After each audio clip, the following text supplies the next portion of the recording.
Hello बच्चों, let's read this question. The question says H2C2O4 and NaHC2O4 behaves as acid as well as reducing agent. Which are the incorrect statements? First, the equivalent weight of H2C2O4 and NaHC2O4 are equal to their molecular weights when behaving as reducing agents. Second, 100 ml of 1N solution of each is neutralized by an equal volume of 1N CaOH twice. Third, 100 ml of 1N solution of H2C2O4 is neutralized by equal volume of 1N CaOH twice. Fourth, 100 ml of 1M solution of each is oxidized by an equal volume of 1M KMnO4. इस question के अंदर हमें H2C2O4 and NaHC2O4 के बारे में कुछ statement given है, उसके अकॉर्डिंग हमें इनकरेक्ट स्टेटमेंट इसमें से फाइंड आउट करने हैं.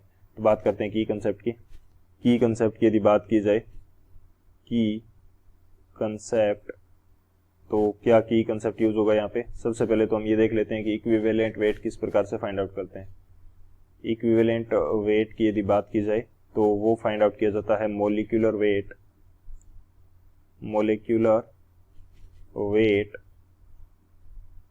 Divided by valency factor. Valency factor basically होता है कि किसी रिएक्शन के दौरान वो पर्टिकुलर कंपाउंड कितने इलेक्ट्रॉन्स को एक्सचेंज कर रहा है, या कितने इलेक्ट्रॉन्स को या तो वो गेन कर रहा होगा या फिर डोनेट कर रहा होगा, उसके according valency factor find out किया जाता है. सो ये एक तो इक्विवेलेंट वेट की कंडीशन हो गई. सेकेंड, हम बात करते हैं कि वैलेंसी फैक्टर क्या होगा H2C2O4 एंड NaHC2O4 के लिए, अलग अलग कंडीशन के लिए. वैलेंसी फैक्टर होगा कितना. हम बात करते हैं सबसे पहले H2C2O4 बेसिकली ऑक्सैलिक एसिड होता है. तो जब ये हमारे पास किसकी तरह बिहेव करता है, एज एसिड की तरह बिहेव करता है, तो इसका वैलेंसी फैक्टर हमारे पास कितना होगा, वो होता है हमारे पास 2.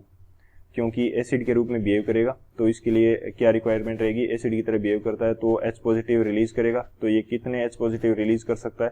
बेसिकली ऑक्सैलिक एसिड की स्ट्रक्चर की यदि मैं बात करता हूँ, स्ट्रक्चर की नहीं, बेसिकली इसका मोलिकुलर जो फॉर्मूला है उसको देखते हैं, एलाबोरेट करते हैं. तो इसके पास 2 हाइड्रोजन है, तो ये 2 हाइड्रोजन रिलीज करके हमारे पास क्या बना सकता है, एसिडिक नेचर जो है वो शो कर सकता है. सो वैलेंसी फैक्टर इसका कितना हो जाएगा, 2 हो जाएगा. और जब रिड्यूसिंग एजेंट की तरह बिहेव करता है, तो भी इसका वैलेंसी फैक्टर कितना होता है, 2 होता है. 2 क्यों होता है, क्योंकि C2O4-2 जब खुद ऑक्सीडाइज होगा तो ये हमारे पास क्या बनाता है, ये बनाता है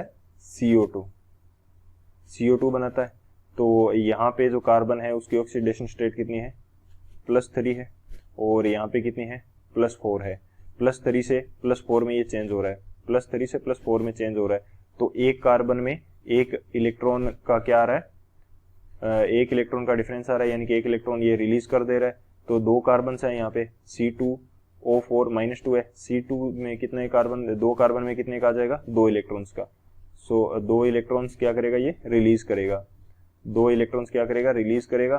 तो 2 इलेक्ट्रॉन्स रिलीज करने की वजह से इसका वैलेंसी फैक्टर रिड्यूसिंग एजेंट की तरह बिहेव करेगा, तब भी हमारे पास कितना हो जाएगा, तब भी इसका वैलेंसी फैक्टर 2 हो जाएगा. तो ये रहेगी कंडीशन हमारे पास किसकी, H2C2O4 की. इसी तरह NaHC2O4 की बात करते हैं. इसी तरह हम बात करते हैं NaHC2O4.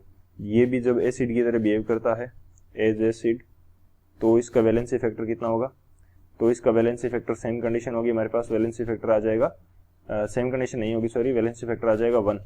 क्यों, क्योंकि इस बार हमारे पास क्या है, एक तो Na है और एक हमारे पास क्या है, हाइड्रोजन है. तो एसिडिक नेचर किससे शो करेगा, हाइड्रोजन रिलीज करके. तो एक हाइड्रोजन रिलीज कर सकता है ये, तो वैलेंसी फैक्टर 1 आ जाएगा.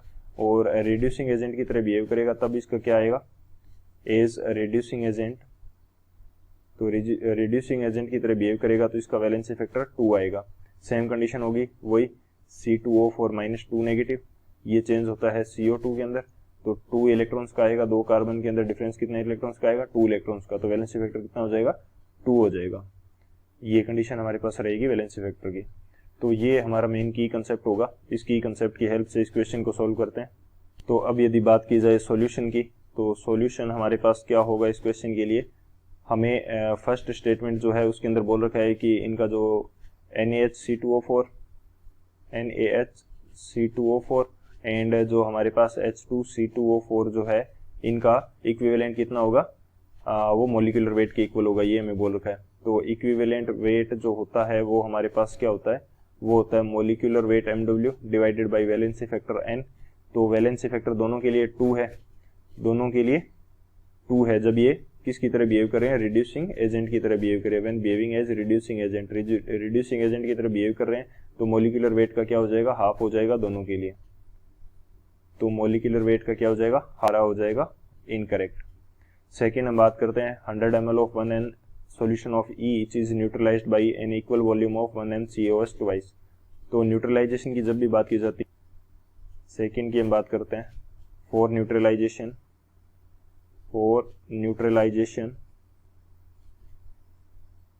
equivalence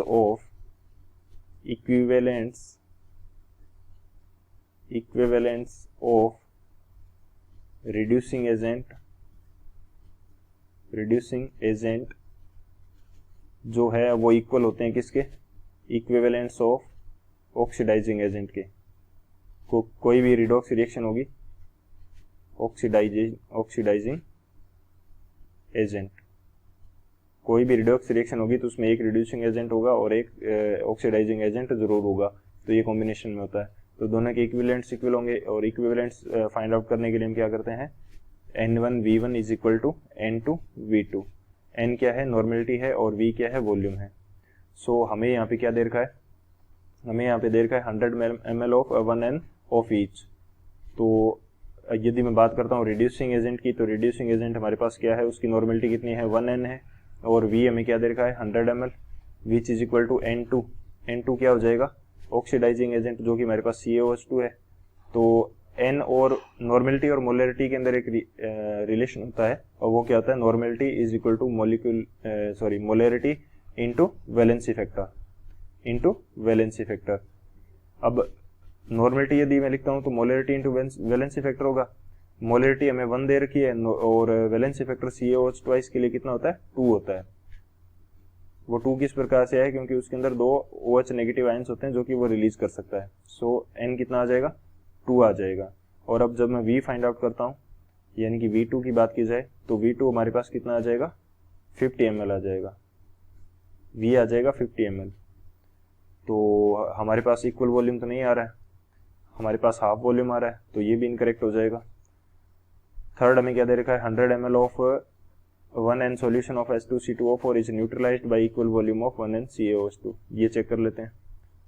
थर्ड में यदि मैं बात करता हूँ कि N1V1 is equal to N2V2, N1V1 is equal to N2V2। N1 हमारे पास 1 है और V हमें दे रखा है 100, N2 इस बार 1 दिया है और V2 हमारे पास कितना आ जाएगा, 100 आ जाएगा। सो इक्वल वॉल्यूम से हमारे पास क्या हो जाएंगे, न्यूट्रलाइज हो जाएंगे। बेसिकली इक्विवेलेंट्स क्या हो जाएंगे, यहाँ पे मिली के अंदर वॉल्यूम है दोनों के अंदर, तो यहाँ पे क्या हो जाएंगे, मिली इक्विवेलेंट्स हो जाएंगे, दोनों ही क्या हो जाएंगे, मिली इक्विवेलेंट्स। यदि लीटर में वॉल्यूम होता तो ये नॉर्मल इक्विवेलेंट्स होते, ये कंडीशन हमारे पास रहती है। तो थर्ड तो हमारा करेक्ट हो जाएगा, थर्ड हमारा करेक्ट हो गया। फोर्थ में क्या दे रहा है, 100 ml of 1M solution of each is oxidised by an equal volume of 1M KMnO4।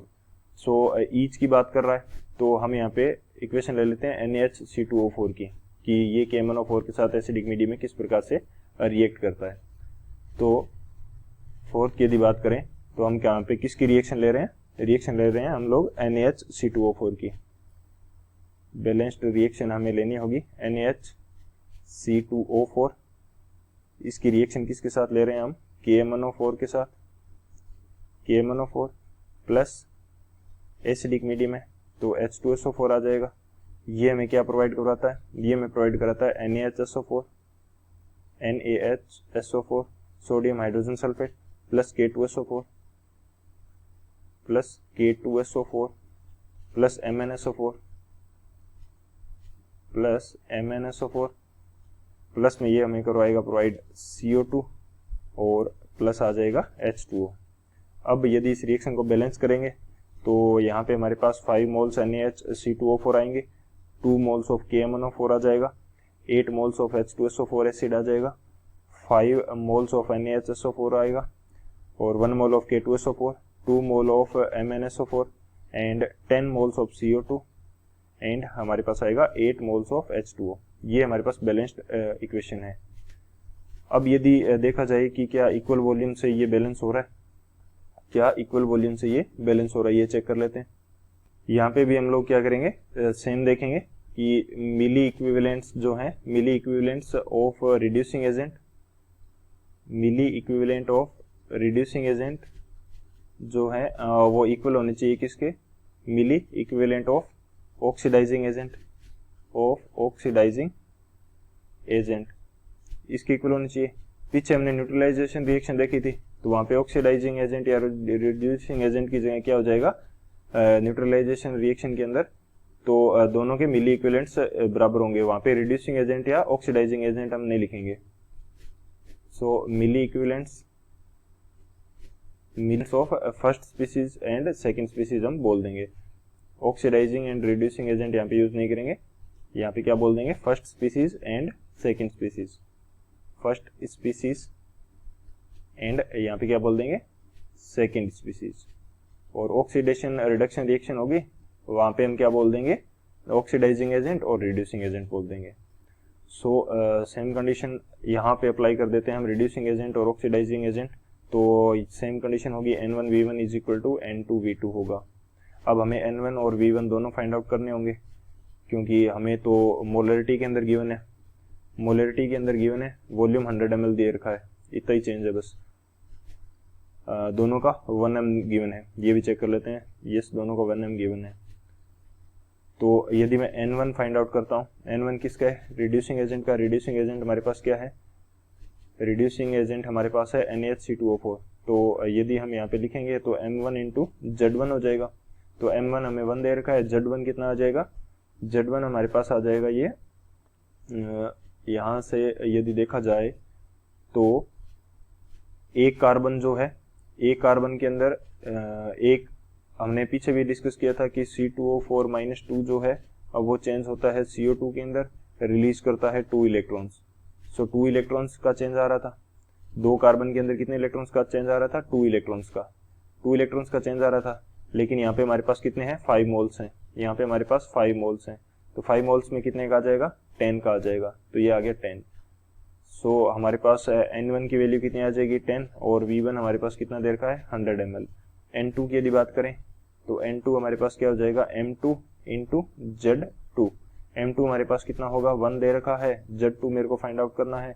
Oxidising agent क्या है, KMnO4 है, KMnO4 जब हमारे पास MnO4 नेगेटिव कंडीशन के अंदर होता है तो इसकी ऑक्सीडेशन स्टेट होती है +7, और जब ये चेंज होता है किसके अंदर, MnSO4 नेगेटिव के अंदर, तो यहाँ पे ये चेंज होगा Mn+2 में, Mn+2 के अंदर चेंज हो गया, तो यहाँ पे ऑक्सीडेशन स्टेट है +2, तो चेंज कितने का आया, 5 का, 5 इलेक्ट्रॉन इसने रिलीज किए हैं, तो 1 मोल कितने इलेक्ट्रॉन रिलीज कर रहा है, 5 इलेक्ट्रॉन, और 2 मोल कितने इलेक्ट्रॉन रिलीज करेगा, 2 मोल्स कितने, यहाँ पे 2 मोल्स हैं, 2 मोल्स कितने इलेक्ट्रॉन रिलीज करेगा, 10 इलेक्ट्रॉन, तो इसका वैलेंसी फैक्टर कितना हो जाएगा, 10 हो जाएगा। सो N2 की वैल्यू भी 10 आ गई, सो V2 हमारे पास कितना आ जाएगा, V2 भी हमारे पास 100 ml आ जाएगा, यानी कि इक्वल वॉल्यूम से ये ऑक्सीडाइज हो रहा है, इक्वल वॉल्यूम से ये क्या हो रहा है, ऑक्सीडाइज हो रहा है।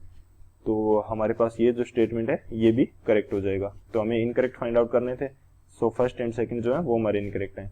So option first and second is the final answer. I hope you understood it well. Best of luck. Thank you.